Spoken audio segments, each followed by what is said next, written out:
right, so welcome to the Sendlio podcast. My name is Lewis. And I'm Brandon. And today we have Matt Pierce, who is the CEO and founder of Immediate. How you doing, Matt?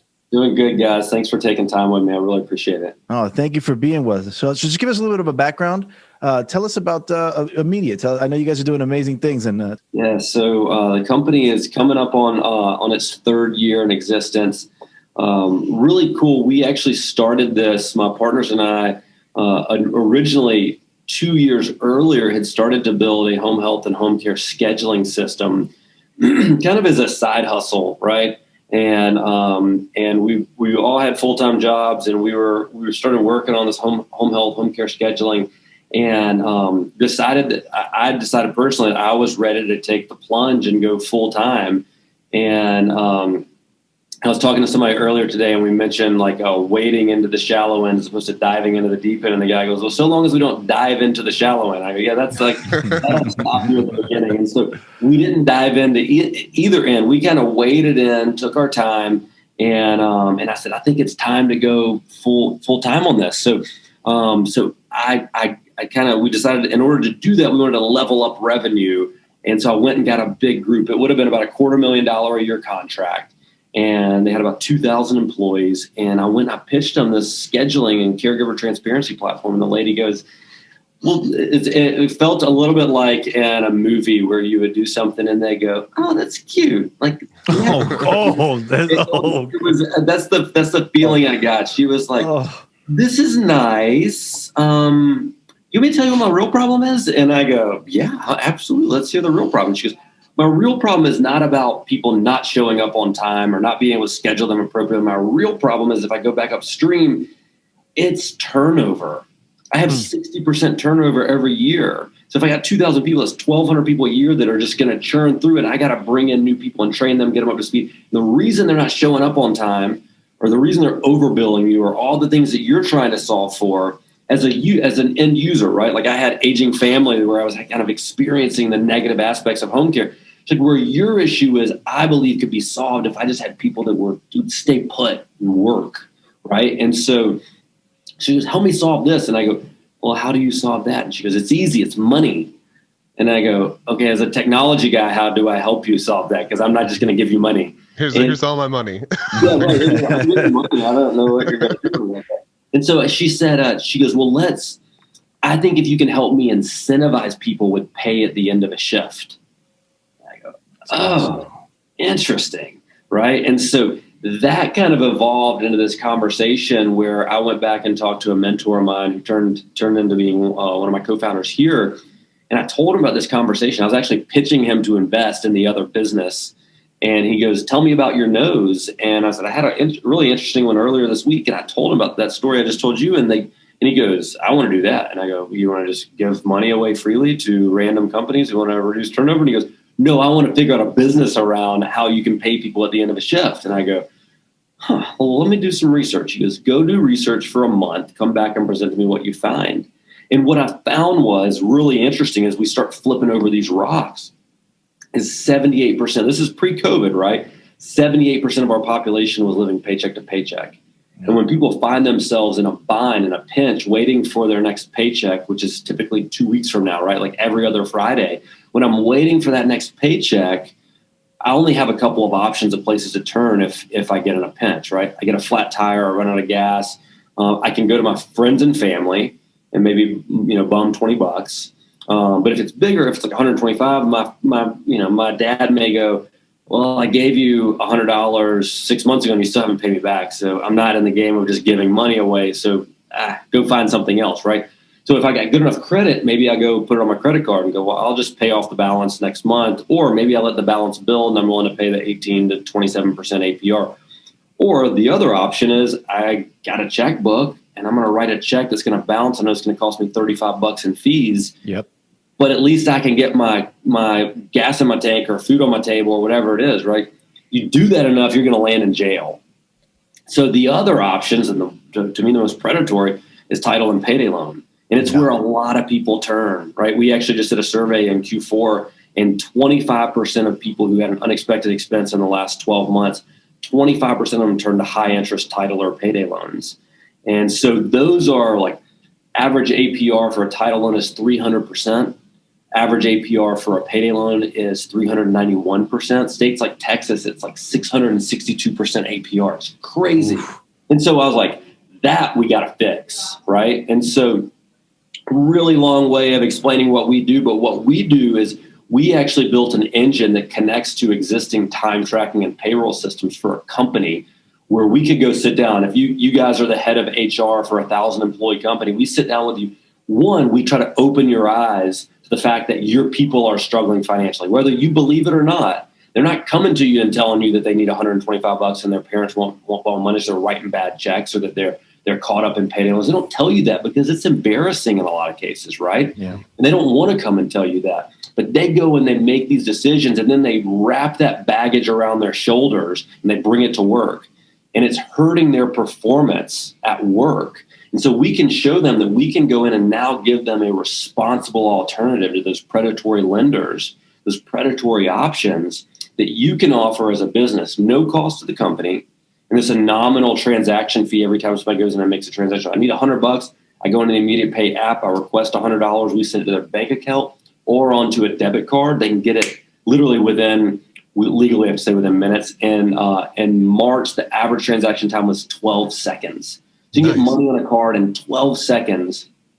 And now I can go, pay my bills or put gas in my car or fix my flat tire, whatever I need to do. And so we really position this almost as like financial insurance, right? It's like a voluntary financial wellness net. And we're just there to help people if they need it. If they don't ever use it, we got a lot of people. We were looking at data this morning. People will log into the app about 3 times more than they actually use it. They're logging in to see how much money they've earned since their last payday. It's just as a reference, as a tracker. That's interesting. Yeah. That's really cool. Interesting, isn't it? Like I literally, that's like fresh out, like hot off the press news that was shared with me this morning. For like 3 times they'll log in for every 1 time they actually make a transaction. They just want to know what's there. Yeah. I may have something coming up this weekend, just in case. Do I have money there? Okay, cool. There's money available. Like I now have a safety net versus if something comes up or I need money in a pinch, I don't have to go turn to those other places. So do employers just get it? Like, I mean, it seems really like a no-brainer, right? For if you got a business and you've got employees, and like, I feel like it goes like this, like you just walk into the office and you go, this is what we do. And they go, of course we need that. It's, some of them are. I can tell you,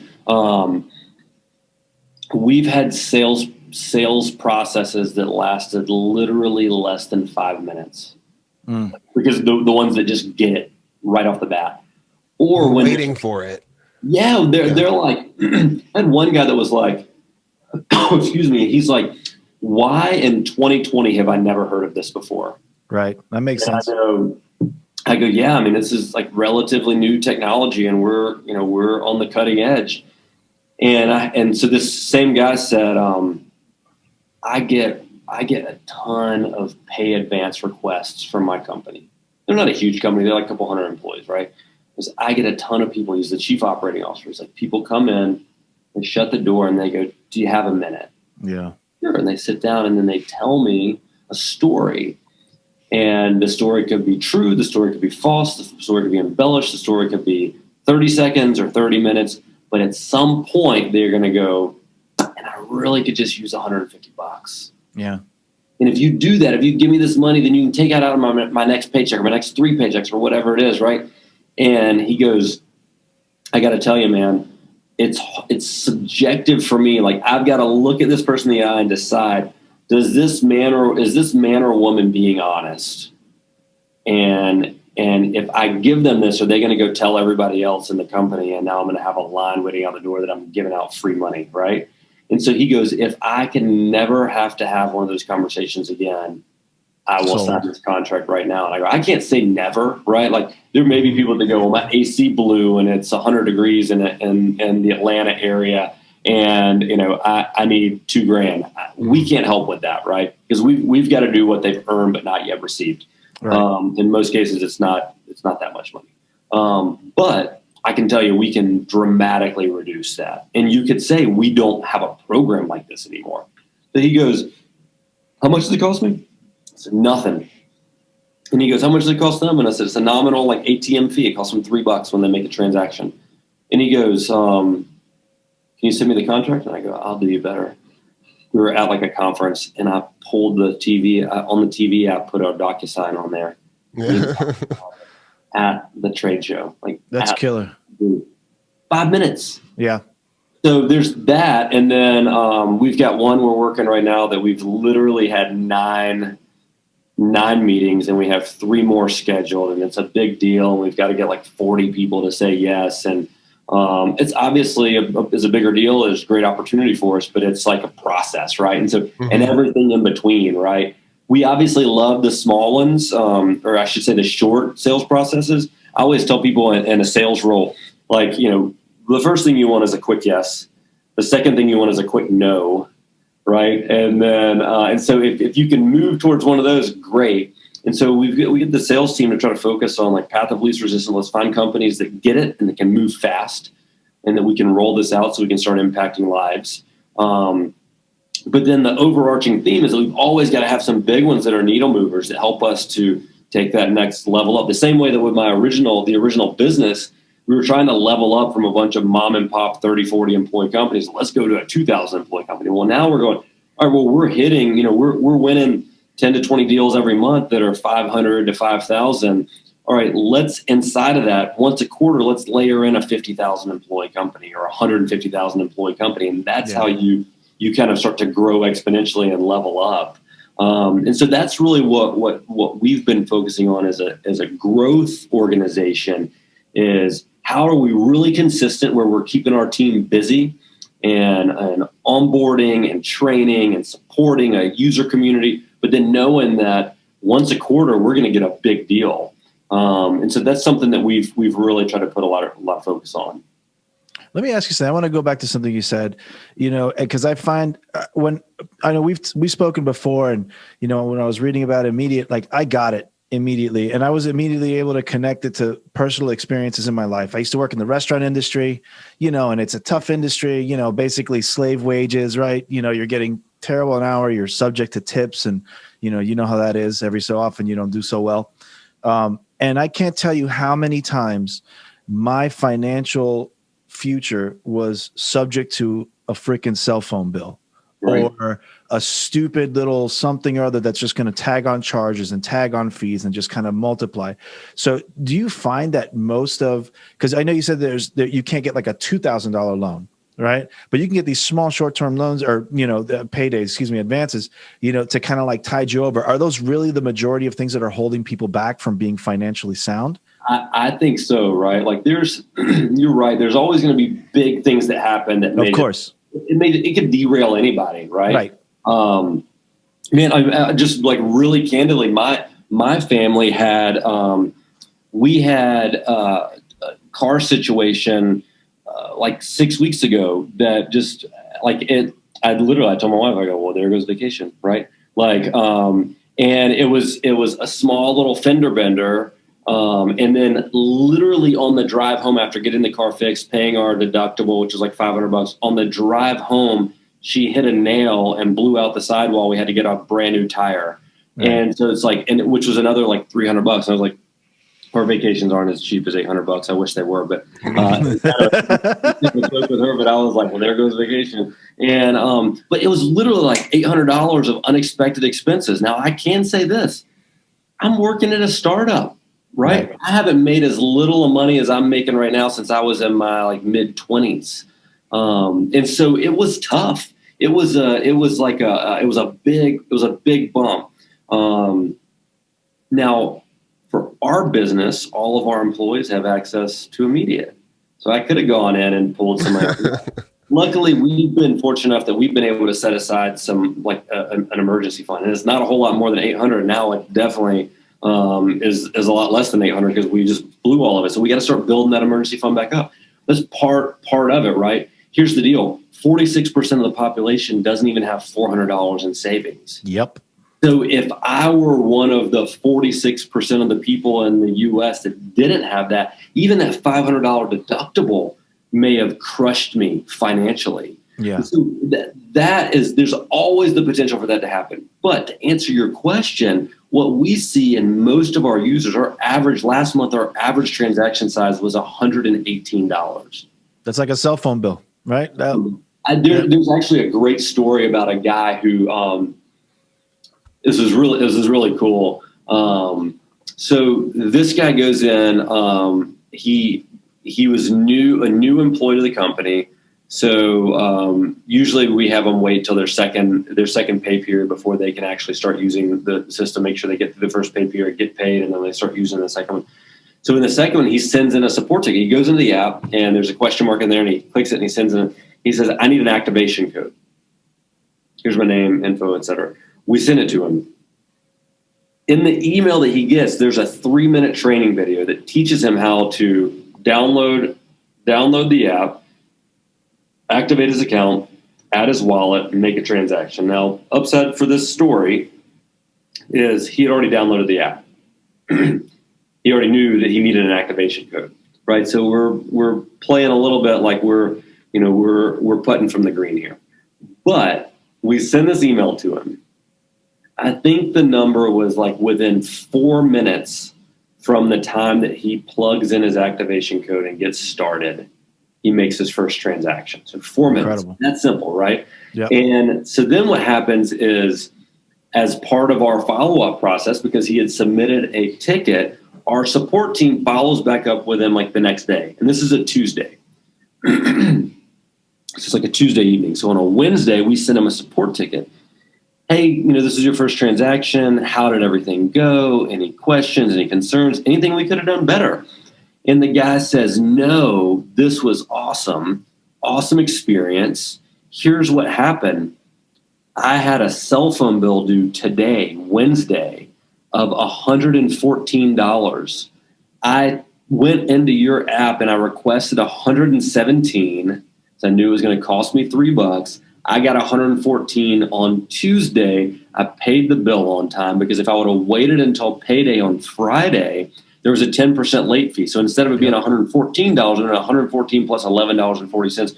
So $125.40. He's like, I would rather pay the $3 fee than pay the $11.40 late fee. Plus have the potential for it to hit my credit. Right. And we're like, that's it. Yeah. That's the reason that this exists. It's to help solve some of those, like just the day in, day out little things. We talked about it yesterday on our sales meeting. One of our guys said, I had a prospect that asked me, I know that a lot of my people already have found themselves caught up in these title or payday loans. How does your problem not exacerbate the issue? And I said, first off, any prospect who used the word exacerbate is really impressive. We want them to be our customer.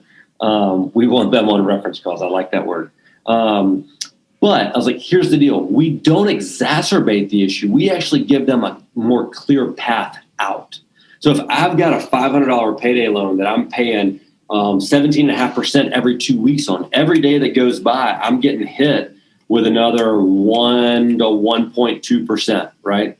Mm-hmm. So I could wait until today's Tuesday. I could wait until next Friday for payday, and I'm going to have to wait 10 more days. 10 days times 1.2%. I'm going to tack on 12% more. So I could pay $100, but in that time, that $100 actually cost me $112. So here's the deal: is I could go in today, and I could go, well, there's $100. I can go in and pull out $103 from immediate pay that I've earned at the end of my shift today. I get $100 and I pay down that 100 and I save 10 days worth of interest. Or better yet, if you extrapolate that out over a whole year, I can shave off a ton of interest. Mm-hmm. And so my suggestion to them when you're talking to a prospect who asks that question is the answer is we actually help solve that issue, right? Now, the bigger picture is we are a holistic financial wellness solution. We've got a lot of other things in there that we can offer. So we actually, through a third party, we actually have gone out, scoured the internet, scoured the Southeast for companies that we can partner with. And we actually partnered with a company that does short-term installment loans. So they can do debt consolidation. So if this person owes $3,000 to these different sources, we, through the immediate pay app, they can actually go in and we connect them with this third party company. They can go, we can drop all this into one loan that costs 18% APR, as opposed to paying 300% for your title loan and 400% for your payday loan. So that's a pretty cool option, right? I was like, that's something we can do to help. But literally in the meantime, it's just about helping people out with those little blips. Yep. I always talk about the traditional peaks and valleys of a pay cycle, right? Like on Friday when I get paid, I'm going to go pay my mortgage or pay my rent. I'm going to pay some of my bills and make sure that my lights and my water's on. I'm going to pay for Netflix, so we'll have something to do this weekend that's low cost, right? I'll probably put some groceries in the fridge and in the pantry. And then if I've got a little extra, if I budget a little extra, maybe my wife and I go out for dinner. That's kind of what happens. But here's what happens with my cash flow is that cash flow immediately goes down to this. And now I've got this much to get me this next 2 weeks or this next 13 or 14 days. And so it just starts to dwindle. And what I always say is, like, when you're getting down towards the bottom, like when you talked about that, I was working in a restaurant space, and it may have been Tuesday and payday's Friday, but you're like, man, I just need a little bit of extra money. I'm going to see if I can pull a double tonight, because maybe they'll let me cash out so I can get some money. So I've got a little bit of extra. This is the same thing. Like at the end of your shift, you just go, oh, well, today I earned $150. I have 50% access to it. I got $75 I can go in and pull out. Here's the cool thing. What we do is we've actually built this in a way that our pricing model and our business model gives people the incentive of, if you make 3 transactions in a single pay period, we give you a 4th one for free. And because we believe that if you need money that badly, that you're going to have to make a 4th transaction, one, for us as a business, because we're actually funding their account, the cost of capital on the back end is smaller for us because we're getting reimbursed more quickly because it's closer to payday, right? So we can afford to give them a little break. But also it's kind of like, let's just be good people. Yeah. What happens is most of the time that free one is like $30. It's just that tiny little bit to get them across the finish line. So the users as part of our community who do make that 4th transaction, the free one, it's usually like a small amount just to get me through to the next payday. So I know you have a big background in sales. Yeah. So, and you guys just, completed a round of fundraising. What's the difference when you're going and pitching this to employers, like to get clients, versus when you're going and pitching to, investors, right? It's the same idea, but you're going to approach it from a different angle. Yeah. Yeah. It's, it is a very different sales process, right? Like with a potential customer, we're very tactical, right? And it's very much so for us as an organization. We and kind of my background, the way I've coached a lot of our team, and we now have a VP of growth who's going in and kind of has a similar mindset. Is we do what we call solution selling, because it's identifying pain points and then providing a solution, right? And so the questions, in a lot of cases, the discovery, the questions are you guys having issues with people coming in and requesting pay advances? Mm-hmm. There may be a question around like, how is your team, your employees, how is their financial well-being? And do you believe you could offer more to them? But it really is about trying to identify specific pains and then solving those with, well, here's a solution that's going to help you, right? Like going back to the very first story was, help me solve my turnover. Well, we have a great solution. We've got a lot of data that shows that we can reduce turnover by a couple percentage points a year. Doesn't sound like a lot, but let's say it's a 5,000 employee company and we can reduce their turnover by 1%. We're talking about 50 people less a year that they've got to train and get in there. There's studies that show for somebody making less than $40, making less than $30 an hour, the average cost is between $3,000 and $5,000 to replace that person, from the time downturn in productivity to recruiting to training to get them up to speed. So there's this downturn of about $5,000 worth of productivity for a business. If we could take a 5,000 employee company, reduce turnover by 1% a year, for the ease of math, let's just say that number is 4,000. 50 times 4,000, we could save a company to their bottom line $200,000 a year. That's a pretty compelling story when we sit there and talk to a potential customer, right? Because they're thinking about it from a business perspective. It's a little harder to tangibly say, but hey, look, we're also going to improve the financial well-being of your people. We're going to remove some of this financial stress and baggage that they're lugging around so they will perform better and create better outcomes for your business. That's a little harder to put your finger on. Gravy. Yeah, right? Like that should be something where like, well, you care about your team. Let's do something that's good for them, right? Yeah. So when you're selling to them, it's a different strategy versus when we're talking to investors and we're fundraising. It really is about painting the vision of where we're going. And so for us as a business, and I'm not giving away trade secrets here because it's right there on our website. Our mission as an organization is to positively impact the financial well-being of 1 million Americans over the next 3 years. So by the end of 2024, we expect to have 1 million people actively using our platform on a biweekly or a per pay period basis. If we do that, we feel like stamp of approval, we've achieved our mission. Yeah. Now, the rest of my team doesn't know this, but then the mission is going. Of course. Of course. But it's because we're always going to continue to want to grow, right? So when I sit down and talk to an investor, it's really about I'm different than a lot of people. A lot of people, because I also do some angel investing, and I have a lot of people that come and pitch me, and they go, "Oh my gosh, we can make you this much money," or "We're going to go get 5% of the market, and we're going to become $1 billion company." I go, "Great! Like, how are you going to get there, right?" Mm-hmm. And I really believe that if you can build a mission and you have a North Star for a business and you get buy-in, you're all rowing in the right direction. You're going to get there a lot faster than if I came in here and go, "Hey, we're going to build $1 billion business." My team would go, "Great, that sounds like fun. Like, let's go do it." But they're not all like, this guy may be wanting to build $1 billion business because he thinks, well, I got stock options and I'm going to make a bunch of money. This guy over here may be building it because he goes, I just like my paycheck and I just like to get out of the house. I was kind of tired of quarantine, and these guys are taking good safety protocols and letting me come in. So I'm going to go work there because of that. Like, there's a lot of different reasons. But when I can get on a team call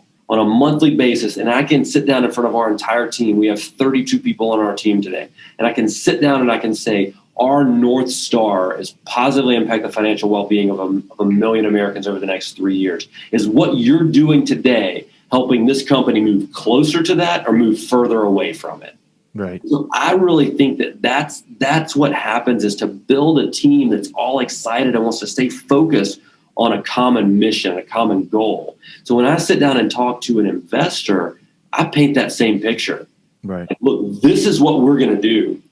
And a lot of them, and I had one investor meeting that I called off early because I'm talking about the mission, and the guy goes, "Yeah, well, what does that look like revenue wise?"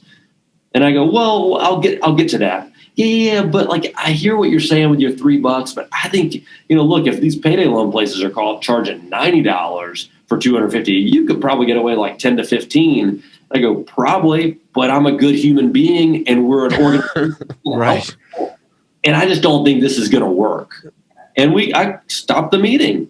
I don't want money like that. I don't want investors like that, right? Like, we want people that are going to buy into our mission. And so that's my number one. And I'll tell you, the people that are on our board and some of our lead investors, when we sit down and talk about it, and we talk about our mission, they buy in. They lean in. They want to be a part of that. Of course, right? it's an emotional thing that you're investing in them, Absolutely. Right? I mean, there's a connection there. I mean, that's really bringing it out of them.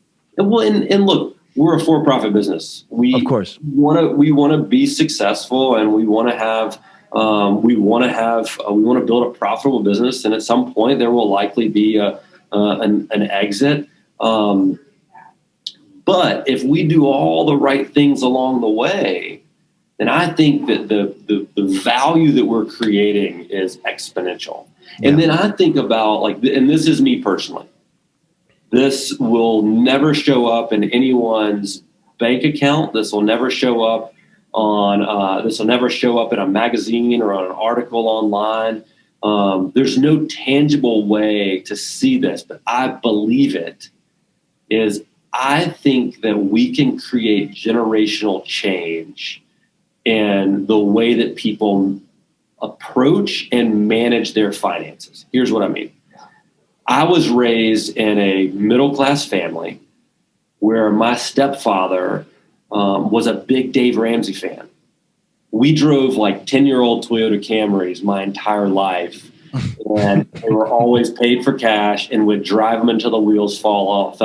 I know exactly where my first car is because the people we sold it to, I would drive by their house. I haven't been to my hometown in probably like a year. I could go up there and I guarantee you I could drive by the house, and these people are probably still driving it. It probably has like 500,000 miles on it at this point. It was a Toyota Camry. I had a 92 Toyota Camry. And it was maroon, and it had white walls on it. It was really great. It was a great car, and I took good care of it. And I took good care of it because I had been raised in a way that said, "We're about to write a check for whatever the number was, $8,000. We're going to buy you an $8,000 car, and we want you to take care of it. And you're going to drive this thing till the wheels fall off." And what I did was I drove it until I got far enough in college, and I ended up getting a scholarship, and my parents rewarded me for a scholarship. Hey, you're saving us money on tuition, and so we're going to actually sell that car and we're going to roll it into a newer Toyota Camry, right? So I've rocked some Toyota Camrys, man. Same here, brother. They're great cars, man. They're workhorses. Yeah. And so, but here's the deal. I was raised that way. I was raised to not spend money I didn't have. Yeah. I was raised to not go put a note on a car. The only debt that my family had was a mortgage. And I found out after my stepdad passed away that he did a 15-year mortgage and he paid it off. He paid over and above. So he paid off a 15-year mortgage in like 12 and a half years. So when my stepdad passed away, there was no debt. Yeah. That to me was like, wow, man, that's incredible. That's the way I was raised. I saw that, and that's what I looked up to. Most Americans don't get that, right? Like when I drive down, I take the long way to our office on Friday mornings. I had to do this to remind me of why I do what I do. I take the long way and I drive down this road where there are about 5 or 6 payday loan places. And I drop my kids off. I do carpool, drop my kids off, and then I drive down this road and I see people standing outside because it doesn't open until 8. And I see people standing outside waiting to cash checks or to get access to some money because they need it for some reason. Yeah. And I want to just roll down the windows and yell like, "There's a better way." I don't, but I want to. So here's the deal: is I picture in like my mind's eye, somewhere in the future, I picture somebody who saw their parent on Friday mornings go, stand in line, start at 7:30, stand in line so they can be the first one in there at 8 o'clock so they can get $500 in a payday loan. And then I picture 6 months from now, we partner with their company, and their company rolls out this new voluntary financial wellness benefit called immediate pay. And they go, "Wait a second, I can access my own money instead of having to pay these predators? I want to do that." And their children notice the change. Hey, when I was they get older, they go, "Hey, when I was in the 3rd grade, you used to go like every Friday or one Friday a month, you'd go to the payday loan place. And then you stopped. What happened?" And their parents go, "Wow, I got this benefit. It's called earned wage access. And I started being able to use my own money that I had earned but was caught up in this pay cycle. And then I didn't have to use those anymore. And I never want to see you ever go to one of those payday loan places or one of those title loan places." I picture that. And again, I don't think there's any tangibility to it. I don't think I'll ever be able to quantify that has happened. But I believe that when we talk about improving the financial well-being of 1 million Americans, that's not just the person that's going in there and making a transaction. That can create this generational change to where people no longer want to go to the title or payday loan place, or they see that their parents used to write bad checks and the sheriff used to come and knock on the door every now and again to ask them about the checks that they wrote at the grocery store. And hey, you got to make sure that if you're writing, this is happening way too much. And they notice that doesn't happen any longer, right? Like, I think that those are things that we can start to make some changes to where when we fast forward out 10 or 20 years, that some of those things have been eradicated. So that's a big part of what I want to do. That would be incredible because, I think one of the biggest things in this country that we're missing is financial education, right? Like, kids do not know anything about finances. And I know I've learned, and in Spanish you say a piñazo, you learn through the punches, right? You make real stupid mistakes with money, and and you take out loans, or you try to do these things. And really, they're not teaching children in this country to be responsible with money. So I could see exactly what you're saying, how, if you're enabling the parent to really be more responsible with what they're doing, because they're not caught up in this perpetual cycle of poverty and fees and stuff like that, it's going to change their perspective. I really believe in what you guys are doing. Like, ever since we've spoken to you before, I found I immediately connected with it. So well, thank you. Yeah. So let me ask you: is there any one, like, can you give us another like particular story of maybe like I don't know, what would you call it, like a success story, or maybe just some sort of something that you could give us of an experience that somebody's had with immediate, that social really, impact. Yeah, something that really like opened up your eyes. Yeah, there's a lot of them, and we have some of those high five moments around the office where something will come in, like a support ticket that isn't a support ticket. It's more like they're just heaping praise on us. And those are some of the most gratifying moments when something comes in, and we'll share them on Slack to some of the team, like de-identified, of course, but we'll screenshot what they sent in and we'll send it out to some people. The one that I think is the most impactful that I've heard, there are a lot of circumstances along the way that led to this particular situation. But the long and short of it is, we got a support ticket one night, and this lady said, hey, it's a long story. I missed a court appearance for a parking ticket. Because I'm a single mom. I got 2 kids, and I just got off the phone. It's whatever, like 5:30 in the afternoon. I just got off the phone with the sheriff's department, and there's a bench warrant that's out for my arrest. And she told me that they're going to come pick me up tomorrow unless I can pay the ticket and a fine. So they'll cancel the bench warrant there's a fine for not showing up in court. And it was like $200. And which is a whole separate issue that we got people getting arrested, single moms getting arrested for. Yeah. Isn't there like there's no debtors prison thing? Isn't that supposed to be a thing?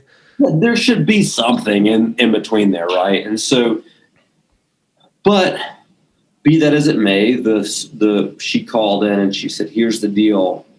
I have access to immediate pay. I've used it before."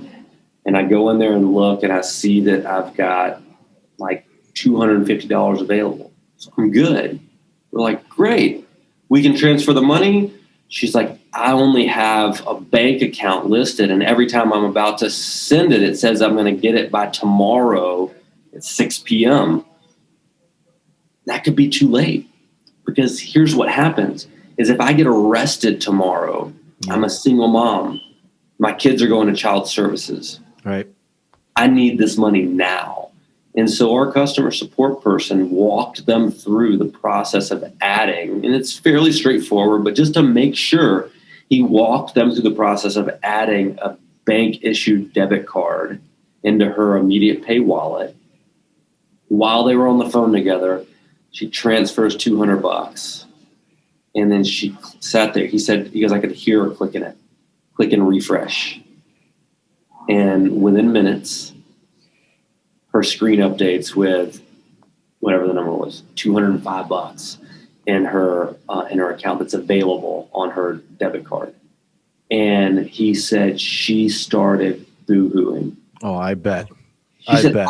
I could jump through this. I bet. I don't know if she was on a landline. I don't know if you can jump through cell phone. I can jump through this phone and give you a hug. And so she ended up calling the place and the sheriff's department and paying the fine and paying the ticket, and it kept her family together. Yeah. We again, like, we go back to the very beginning, like, we started this to help reduce turnover. Now we're keeping families together. Yeah. Those are the kind of things that you don't expect, you don't think of. And it's cool the way that a business and a life can take a shape of its own, right? Like, you think of when Mark Zuckerberg started Facebook, and it was like Hot or Not that turned into Facebook, and it was so. Hey, when I see people's faces when we're bundled up in Boston and we're walking across the bridge, and I see a face, I go, oh, that's there's Brandon, cool, like that. That's why I started Facebook, and then it just kind of evolves, and now you got people that are Facebook Marketplace. You can buy and sell stuff. There's a check sitting on my fridge at home of someone who bought some stuff off of our from my wife, and they left a check on the front doorstep, and so like that's what it has evolved into. Facebook for us, it's cool that we see what it's already evolved into and what I think it can evolve into, and I as a CEO get a really cool seat in this company where I get to kind of sit here and look down at different departments and see things that are working and not working, and in the way that we're building like a culture and a team, and that we're getting people, like I mentioned earlier, like all rowing in the right direction. But then I get to take a step back and I get to look up and I get to think and ponder about where we're going and the vision for how we can impact even more and do even more. And one of the big things that I challenge myself with, and I challenge our team with right now, is that right now we have about 1 in 5 to 1 in 4. So about 20 to 25% of employees will use our solution each pay period. So we talked earlier, like if you two were running HR for 1,000 employee company, we're probably going to see 200 to 250 that are using immediate pay each pay period. There's going to be 30 to 40% enrollment, but not everybody's going to use it every single time. So I think about that and I go, that's awesome, right? That's great that we're impacting those lives. I tell the team every month when I get a list that goes, hey, this month there were 25,000 transactions, and I go, awesome. That's 25,000 times somebody didn't turn to a title or payday loan or write a bad check or run up credit card debt. The other thing I think of, and I see that and I go, okay, that means 20% usage. There's 80% of the people out there as part of these organizations that we can still impact in some way. And how can we improve their lives? And what are their financial needs? Like, hey, awesome, you're in a spot where you don't have any lumpiness. The lumpiness of the way you're paid doesn't create cash flow issues for you because you've been able to save some money. For me, tire issue, car crash, all those things, I had enough money, $800 to cover these in my emergency fund to cover those expenses, right? But what are ways that I could find value in this? Would there be a way that I could go in and automate savings out of my paycheck that comes out today, Tuesday? I could pull $100 out today and automate it into a savings account or into my kid's 529 where I don't have to wait until next Friday and I get 10 more days of time in the market, right? Mm-hmm. You can automatically buy Bitcoin. I can automatically buy Bitcoin. I'm not joking with you. There's a string on one of our Slack channels about cryptocurrency. Some of the places we're looking, there's certain places in certain countries where people are taking their paychecks in cryptocurrency because they feel like it's safer than their country's currency. Yeah. Well, hey, Argentina. Yeah, right. So what if we could help enable that, right? Or what if we could help, Brandon, to your point, what if we could help somebody who's here who has family in Argentina or has family in Mexico or wherever it may be that may want to take some of their money here and go, I need earned wage access for $100, but then I want to automatically transfer it into cryptocurrency and transfer it back to my family so they can make ends meet because I'm helping support them. There's just so much cool stuff that we can do when you really start getting and working in alignment with somebody with that North Star, right? If we're going to help improve the financial well-being of a million people, what are different ways we can do that? Yeah. So I guess if there's people out there who are working for an employer that doesn't have immediate, right? Because you guys go through employers, and I don't think there's a way for people to sign up outside of their employers. Is there? Yeah. So you're right. Yeah. So if somebody's working for somebody, their employer doesn't have immediate, what's something that they can do to try to either encourage their employer or to push that into the direction for their company so that they can access this? Yeah. So we actually have on our website, our website is joinimmediate.com. throw a /employee on there, there's actually an email template that we created for people like that. So either one, you could plug in anonymously. It's like, here's our head of HR and their email address. We won't tell them where it came from. We'll just say one of your employees reached out and said this was a service that they thought they would find value in, right? Mm-hmm. So you can do it that way. Or there's an email on there that you can just copy and paste into your own email and send a note. If you feel comfortable with it, send a note to your head of HR, your head of finance, and it essentially says, immediate pay is a voluntary financial wellness solution that is going to help alleviate some of the financial stress in our lives, and would like to offer it. By the way, it doesn't cost you anything, right? And so there's a nice short little email that they can use in there. Outside of that, if they want to take it a step further and learn a little bit more, they can just submit on a contact us form on that same page. And it comes in and somebody from our sales team can pick up the phone and call them, answer any questions they have, arm them with the right things that they need to go in and sit down and talk to somebody at their company about offering immediate. Cool. So it was joinimmediate.com/employee. That's right. Yep. Okay, cool. So we like to sort of wrap up with a fun question. I don't know if you've seen any of our other episodes, but so we got it's nothing too bad. Don't worry. We've done worse. So just what's one food that you've just never understood why everyone else likes? Oh, that's we've all got one. Well, that's tough for me because I eat pretty much everything.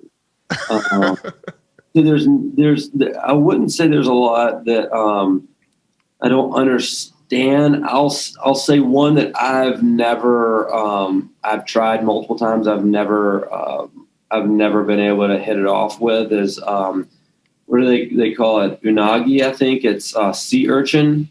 You guys ever had sea urchin? No, not really my thing. I'm a big sushi person. I love sushi. There's a little sushi joint right near our house, and I run a financial wellness company, so I eat a lot of happy hours. We're like in our 30s, and I'm like, I feel like we're in our 60s or 70s because we're eating dinner at like 5 o'clock some nights. Getting the early bird special. Yeah, this place has it's awesome. Their happy hour menu. They've got like $3 sushi rolls. And I think it's like $2 sashimi, and then they got like $2 beers and $4 glasses of wines. My wife gets a glass of wine, I get a beer, and then we just go to work. And we'll get out of there if it's just the two of us. Our kids kind of throw the whole thing off because I'm like, I want hibachi. That's not on the happy hour. Not even if it's not on the happy hour. And but if it's just the two of us, if we can sneak off. We'll get out of there with full bellies, full hearts, loving some sushi for $35. And I'm like, this is awesome. So that being said, I'll try pretty much every kind of sushi. And my wife doesn't like eel. I like eel. I'll get my own eel roll sometime and do that. But we've got some friends that are Asian, and they're like, you got to do I think it's called unagi. And I'm like, okay, yeah, I'll try whatever. And I get this sea urchin. And it literally, to me, it made me feel like I got knocked under a oncoming wave in the ocean, and it just all went in my nose. Oh. It literally was just salty. Salty. And I'll give myself credit. I tried it twice, and not the same night. But I tried it again, and I was like, maybe I just got a bad unagi. I'll try it again. Not good. So that would be my one. But I don't think that's. I think probably a lot of people probably like the reaction you guys are like. Why would you eat sea urchin? The other one, then I would say, and this is part of my upbringing. My mom used to make a pot roast every Wednesday night, and every Wednesday night. 52 times a year. Sometimes on holidays she'd be like, you know what we need? Pot roast. And so I got burned out on pot roast. And so I can tell you I can count on probably 3 fingers how many times I've eaten pot roast since I moved out of that house when I was 18. That's funny. That's like me and gefilte fish. Like my parents think like, dude, that's the most disgusting food I've ever come into contact with ever in my life. I don't get it. And then they put this jelly on top of it. And then my parents and my grandparents keep forcing me to try to eat this thing. And I'm like, this is not, like See, I always liked the gefilte fish. I got burned out on McDonald's. No, dude. I think like Jewish food is based on suffering, right? Because that's what it is. It's like you should eat more McDonald's then. Brandon, what's your fish? Your fish. What's your is it McDonald's? Is that the one that you're? Oh, that I don't like. No, I mean my big things that people always get to me about are eggplant and mushrooms. I'm not a big fan of eggplant or mushrooms. Mushrooms, I guess I just had too many of those in my 20s and I just can't stomach them anymore. It's like me and Jaeger. If we're going down that path, I'm a little bit like that with Fireball.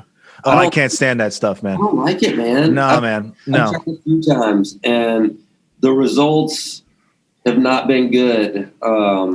So I don't do Fireball. I know a lot of people who like that. I'm not a fan. No, it's not. It's like cinnamon candy whiskey garbage. I mean, I'll drink some. I'm not above it. Listen, after 3 shots, it's just like, I mean, obviously you're goal oriented when you're drinking that, right? There's one goal for drinking that. So, that's what they're out to do. It's a good weapon. Not for me. So, all right, Matt. Well, I guess we'll call it there. So, I mean, thanks so much for joining us today. Yeah, man, this was great. And joinimmediate.com. And yeah, anything else that you want to leave us with? No, man. I appreciate you guys taking some time to learn more about us and share our story, and really enjoyed it. Yeah, man, it's a pleasure. Awesome. So, all right, everyone, thank you for tuning into the Sendlio podcast. That's it for our episode today. Find Matt and Immediate at joinimmediate.com and find all the rest of our episodes at sendlio.com.